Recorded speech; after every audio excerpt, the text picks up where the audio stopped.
A biológiailag férfiként születő Will Thomas lett az amerikai egyetemi sport első transznemű bajnoka.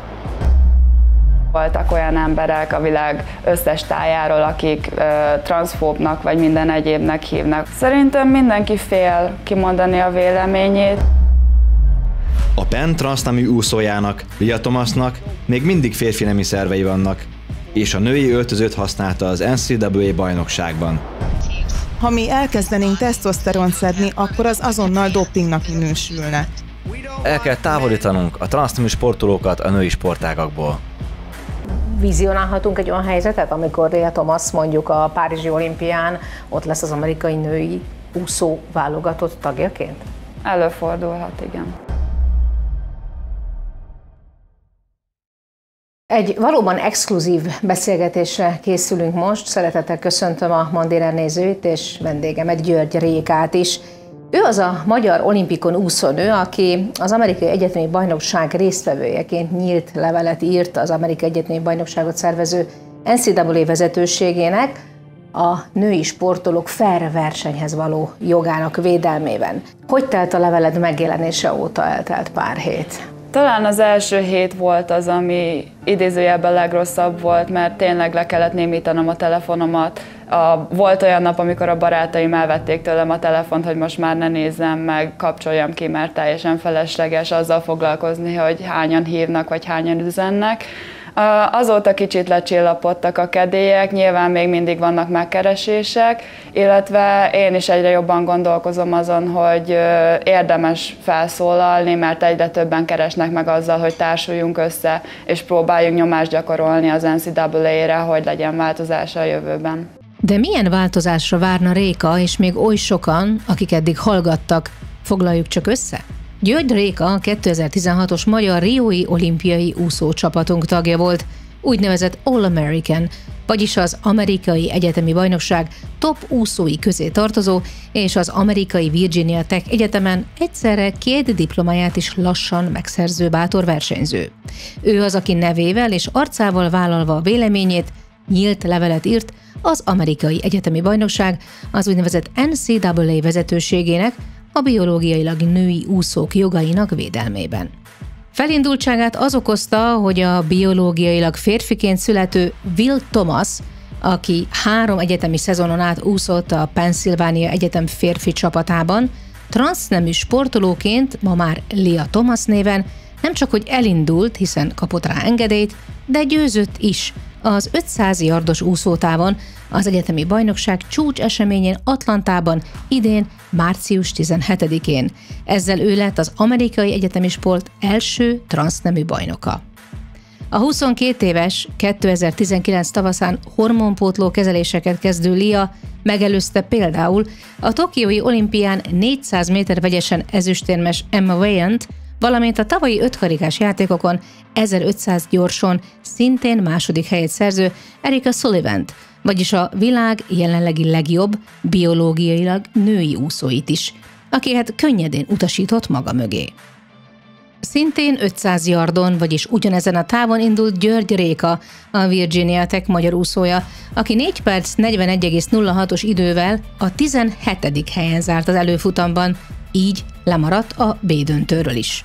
György Réka levelében hangsúlyozta, hogy tiszteli és teljes mellszélességgel kiáll Thomas mellett, és meggyőződése, hogy semmiben sem különbözik a többi divízió 1-es úszótól, akik egész életükben hajnalban keltek az edzések miatt. Lia is csak azt csinálja, ami a szenvedélye, és ehhez persze minden joga megvan.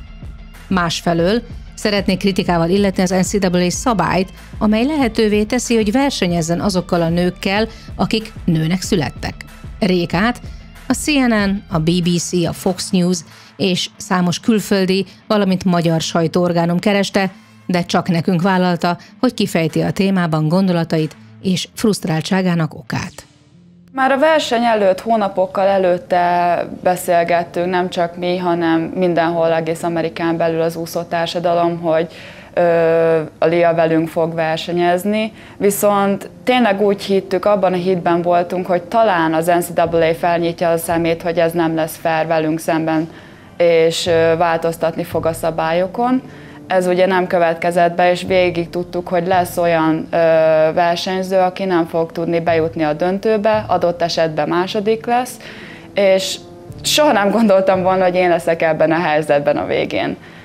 És amikor ott voltam, akkor volt az, hogy néztük, ugye az utolsó futamba úszott a Lia, és utána rögtön kiírták, hogy kik jutottak be a döntőbe, és ki a 2 tartalék, és ugye én voltam az első számú tartalék. A 17. helyen végeztem, hogy elhangzott. És a menedzserünk volt az, aki elkezdett sírni, mert olyan szinten megindított az, hogy pont én voltam az, aki kiesett, hogy utána már én is elkezdtem sírni, és akkor ütött meg igazán, hogy tulajdonképpen nincs esélyem még egyszer úszni a döntőben, és esetleg megjavítani a legjobbamat. Ráadásul utolsó éves vagy az egyetemen. Így van, ez volt az utolsó évem a Virginia Tech színeiben, végzek a tanulmányaimmal is. Igaz, hogy az 500 gyors után, ugye, ahol 17. lettem, és ez történt, utána még volt 2 másik egyéni versenyszámom is, és másnap 4 vegyesen ugye bekerültem a B-döntőbe, és összesítésben 10. lettem, viszont így is nem esett jól az, hogy a második legjobb versenyszámomban nem tudtam még egyszer teljesíteni és megmutatni, hogy mire vagyok képes. Többi csapattag, vagy azok, akik adott esetben hát veled együtt ugye egy hellyel hátrébb sorolódtak, nyugodtan mondhatjuk, mindenkinek az eredménye Liához képest egy hellyel rosszabb lett. Ők hogy érzékelték mindazt, ami történik? Volt-e bármilyen öltözői beszélgetés ezek után erről? Ha az öltözőben nem is, de nyilván mikor visszaértünk a hotelben, akkor volt, illetve van egy csoportos beszélgetésünk, ahol az összes csapattársam benne van, és ott kaptuk az üzeneteket a többiektől, akik éppen nem voltak ott az NCAA-en, hogy ez így nem igazságos, lehet, hogy valamit kellene ellene tenni, felszólalni akár, és tulajdonképpen a többiek hatására döntöttem el azt, hogy igenis fel kell szólalni ez ellen, mert egyszerűen egyre nagyobb probléma ez a mai nap a sportban. Nem csak egyetemi szinten, de profi szinten is most már. Hamar kiderült, hogy nem csupán a csapattársak belső levelezéseiben indult meg az elégedetlenkedés. Alig pár nappal a transznemű Lia történelmi győzelme után megszólalt Ron DeSantis, Florida kormányzója, aki nem volt hajlandó elismerni Lia Thomas győzelmét, és aláírta azt a kiáltványt, amely a második helyzet Emma Wheatont ismeri el az atlantai női 500 yardos gyorsúszás győzteseként. A kormányzó bírálta az NCAA-t, amiért Thomas versenyezhetett, mondván, hogy az eredmény aláásta a verseny integritását. Igen, ugye Emma Floridából származik, annak ellenére, hogy a University of Virginia színeiben indul és versenyez. Teljesen megértem, hogy a Florida kormányzója miért szólalt föl, és szerintem ez is egy olyan dolog volt, aminek meg kellett történnie, mert ez is hatást gyakorolt az NCAA-re. Az a baj, hogy hiába szólaltunk fel, eddig senki nem igazán kapott választ az NCAA-től. Ők csendben vannak, talán arra várnak, nem fognak felszólalni, és akkor ennyivel megúszszák. Tehát, hogy tulajdonképpen ez szépen majd ez a dolog így elül. Lecsendesül, igen. Láthatóan te voltál az egyetlen bátor, aki hajlandó voltál nyílt színen, egy nyílt levélben bármit is, hogy úgy mondjam, versenyzői oldalról tiltakozásképpen megírni, deklarálni. Miért van ez, hogy végül is a hallgatás nagyobb, mint ezeknek az elégedetlen hangoknak a megmutatkozása? Szerintem mindenki fél kimondani a véleményét, leginkább azért, mert ugye nem tudjuk, hogy milyen utóhatása lesz annak, amit mondunk, akár az emberektől, akár a szövetségektől, és én úgy voltam vele, hogy mivel végzős vagyok, meg az úszást is tulajdonképpen hamarosan ugye abba hagyom, és visszavonulok, így nekem nincs veszítenivalóm. Nyilván lehet veszítenivalóm a jövőre nézve, hogyha állást keresek, akkor mondhatják majd azt, hogy amiatt, amit mondtál, nem veszünk föl, viszont úgy gondolom, hogy valakinek fel kellett állni és kimondani azt, amit ki kellett, és erre úgy hiszem, hogy én jó ember voltam. Számos amerikai forrás írt arról, hogy nevük elhallgatását kérő női úszók titokban igyekeztek elmondani véleményüket a sajtónak. Az Outkick.com például arról írt, hogy egy neve elhallgatását kérő úszónő csapattárs szerint a Penn State vezetése erőteljesen azt ajánlotta nekik, hogy semmit ne nyilatkozzanak a sajtónak Lia Thomasszal kapcsolatban. Egy másik anonimitást kérő úszónő elmesélte, hogy politikai aktivistáktól és az egyetemtől is fenyegetéseket kapnak, hiszen olyan a politikai klíma, amelyben egyszerűen nem derülhet ki, hogy a Penn State többi úszója elégedetlen ezzel a helyzettel, hogy egy unfair versenyben Lia Thomas sorra újra írja a női egyetemi rekordokat. Egy a dailymail.com-nak nyilatkozó másik úszónő szerint a többség fél megszólalni. Én például attól félek, mondja, hogy mondjuk a potenciális munkáltatók rákeresnek a nevemre a Google-ben, és kommenteket találnak a véleményemről, majd azt gondolják, hogy ez az ember biztosan transzfób. Az úszónő félelme nem alaptalan, annak, aki bármiféle kritikát megfogalmaz a szélsőséges gender ideológiákkal kapcsolatban, sok mindenre számítania kell, legfőképp persze karaktergyilkosságra. Ez valójában a legfőbb félelem, és ettől ma Amerikában, egy szabad országban félni kell? Nehéz válaszolni erre a kérdésre, de szerintem alapjába véve igen. Mert annak ellenére, hogy elég nyitott ország és befogadó mindenki számára, annak ellenére ugyanúgy megvan a szabályzat a munkahelyeknek, hogy kiket vesznek fel és mi alapján vesznek föl, és azért elég nagy megkülönböztetések vannak még a mai napig is. És mondjuk a social médiában vagy a médiában való megjelenés, megnyilvánulása az tulajdonképpen önmagában elég ahhoz, hogy az embert megítéljék? Bőven elég. Én úgy gondolom, hogy bőven elég. Ugye a saját bőrömön tapasztaltam, miután megosztottam a levelet, annak ellenére, hogy utána senkinek és semminek nem nyilatkoztam továbbit.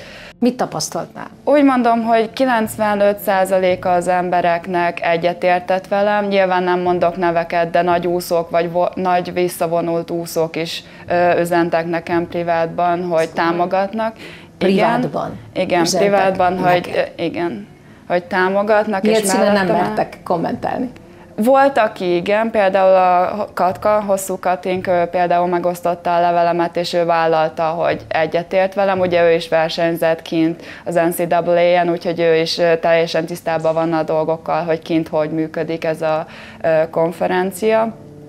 De igen, voltak, akik nem nyilvánosan, viszont nekem magánlevélben megírták azt, hogy ők támogatnak.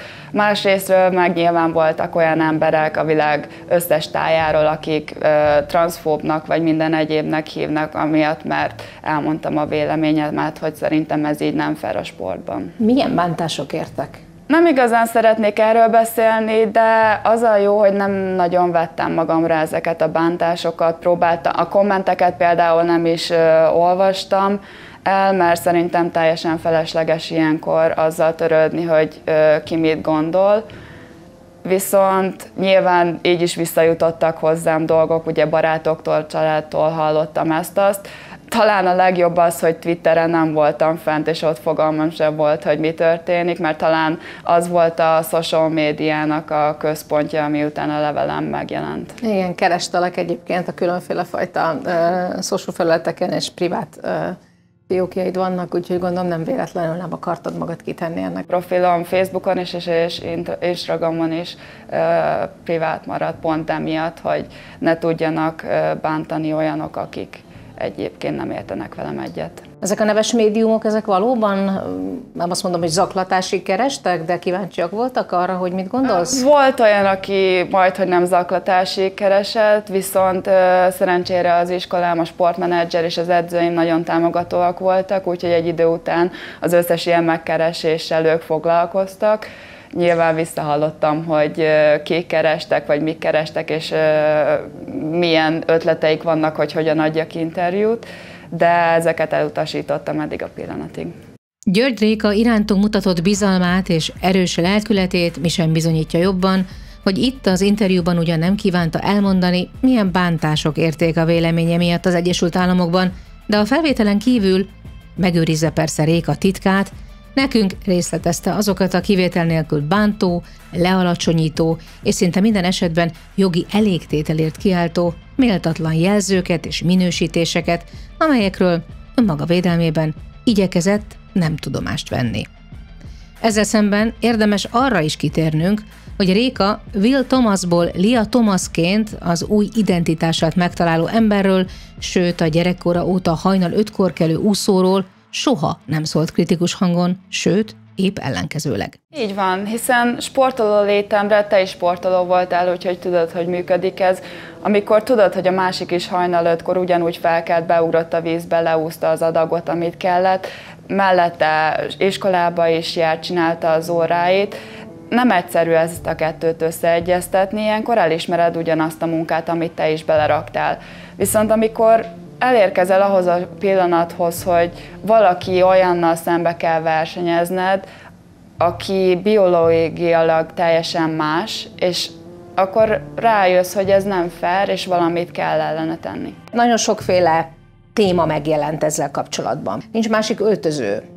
Tehát, hogy kifejezetten nehezményezték a női versenyzők, hogy egy öltözőben kell öltözniük, Lia Thomasszal. Az öltözői probléma az egy valóságos dolog volt, ez probléma volt az NCAA-en is. Ezt nem írtam bele a levelembe, viszont az edzőinknek nem csak mi a Virginia Technél, de más egyetem versenyzői is szóltak még a verseny kezdete előtt, hogy ez így annyira nem jó, mert mindenkinek kényelmetlen, nekünk is, Liának is, mindenkinek, és mi lenne, hogyha valamit változtatnának. És az NCAA mondta, hogy hát ez van, női NCAA, úgyhogy mindenki ugyanabban az öltözőben öltözik. Nagyon sokaknál kiverte a biztosítékot, hogy a 185 centi magas női úszódresszben versenyző, ma már hosszú hajat növesztő Lia együtt öltözhet a biológiai nőkkel.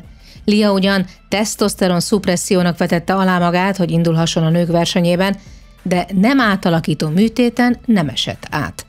Az Amerikában jól ismert ügyvéd, író és sportriporter Clay Travis az Outkicknek nyilatkozva ezzel kapcsolatban teljesen kikelt magából.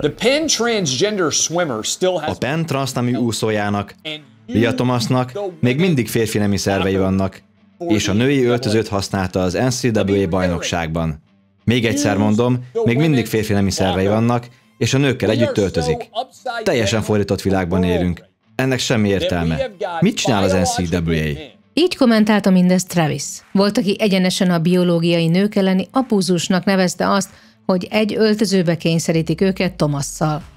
A Penn State vezetőségének reakciója mindenre, a cisznők, vagyis a születésükkor kapott nemükkel azonosuló versenyzőnök panaszára pedig annyi volt, hogy nem közösíthetik ki Liát, és ha ezzel gondjuk van, akkor az egyetemen ingyenesen elérhető konzultációs tanácsadás és pszichológus szakember is rendelkezésre áll a problémáik kezelésére.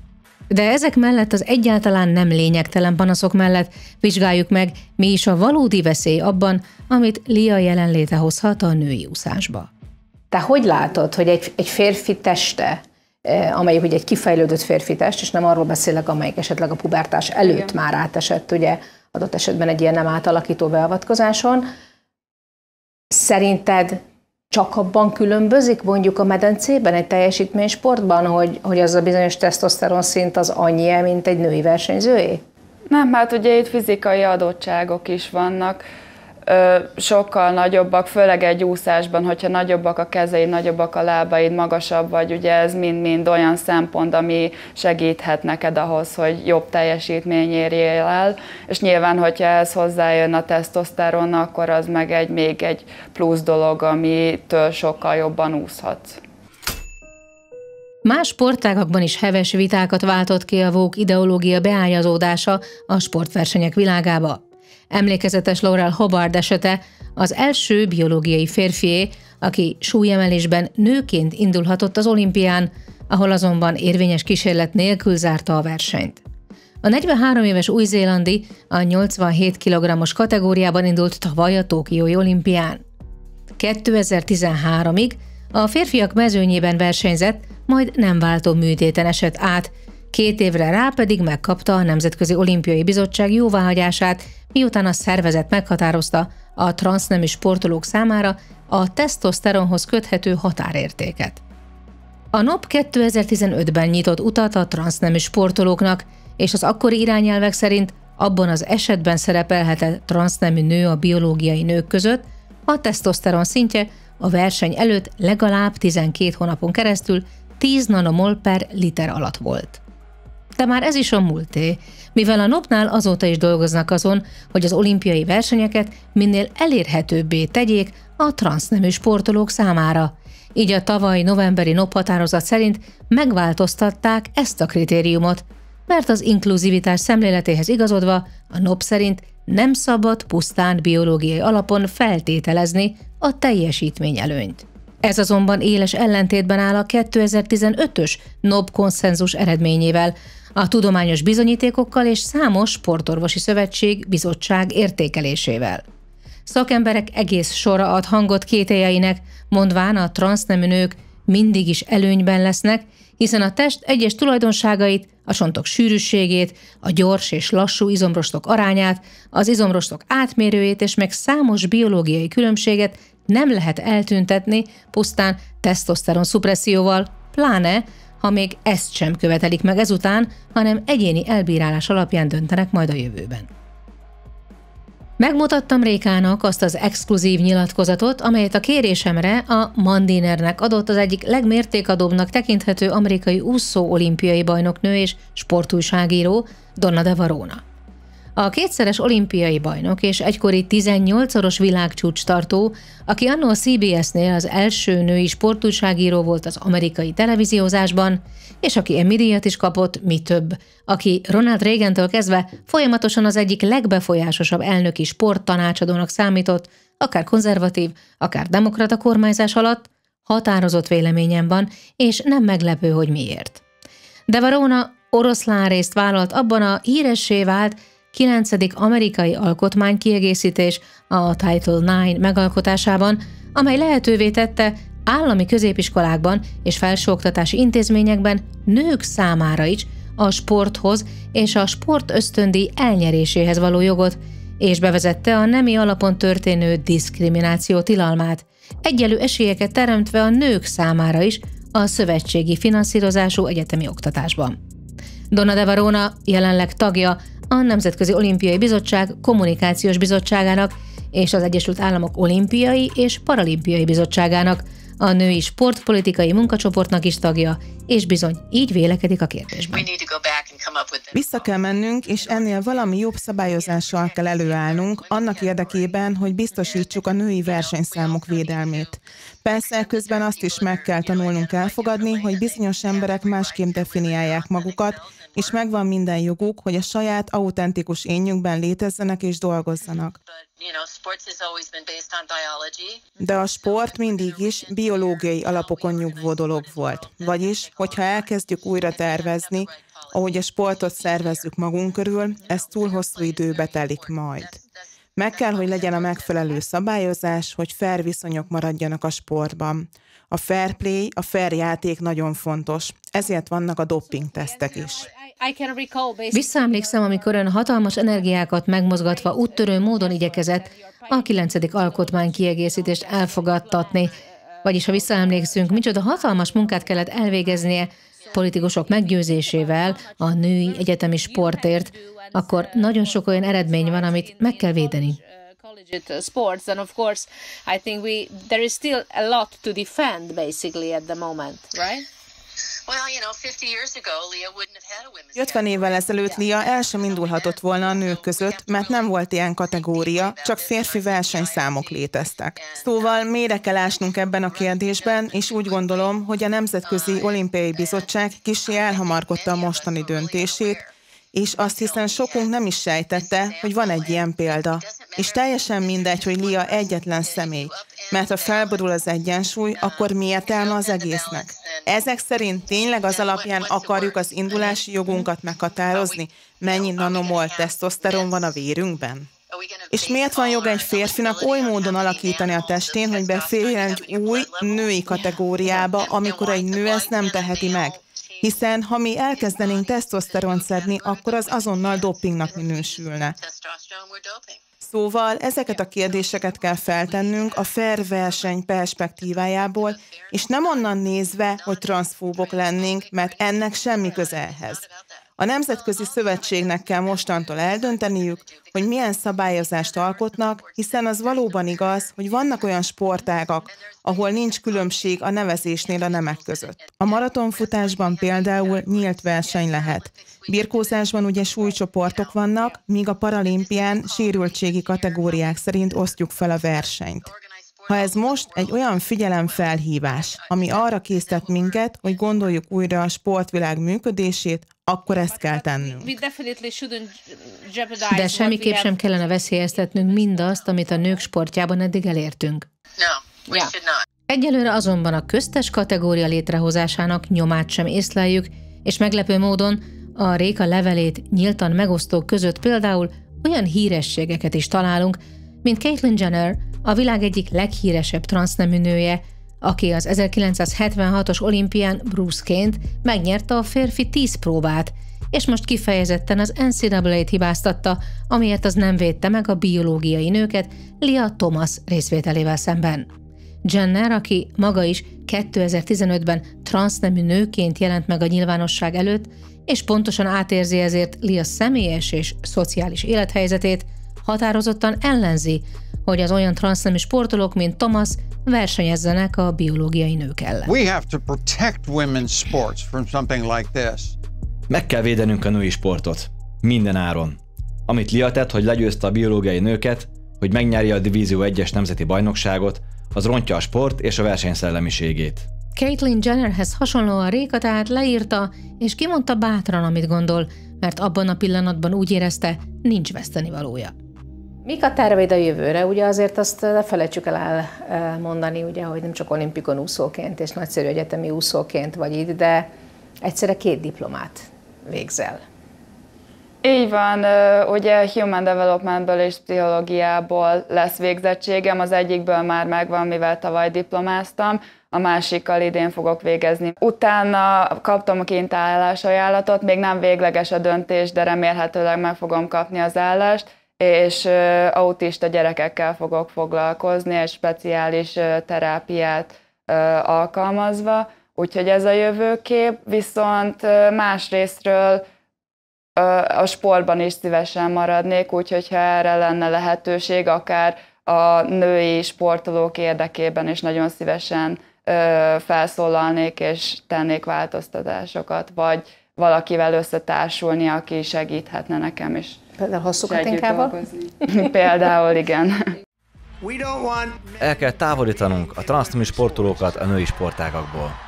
Hírességek egész sorra kezdi hallatni a hangját tehát a női sportolók védelmében. Legutóbb például Donald Trump nyilatkozta azt, hogy el kell távolítani a transznemű sportolókat a női sportágakból. Egyetlen tanár sem taníthat transzneműséget a szülők beleegyezése nélkül.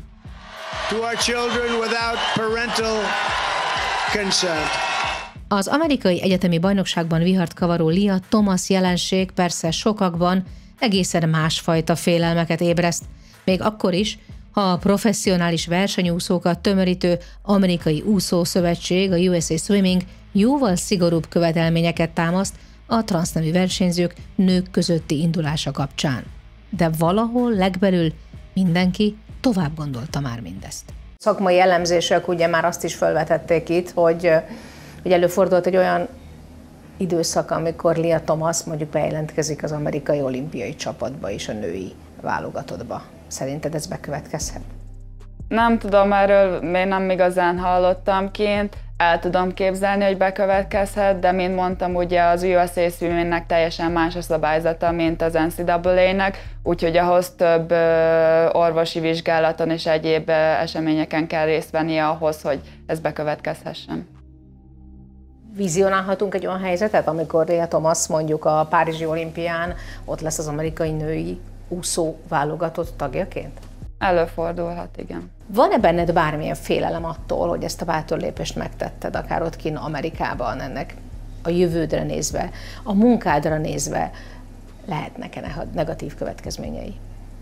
Félelem nincs bennem, negatív következménye lehet, hogy lesz a későbbiekre nézve, viszont úgy gondolom, hogy ez egy fontos lépés volt, és az embereknek hallani kellett azt, amit én kimondtam. és remélem, hogy tényleg ezzel esélyt adtam másoknak is a felszólalásra, és most már nem csak én, hanem tényleg többen lesznek olyanok, akik próbálnak változtatást elérni a jövőben.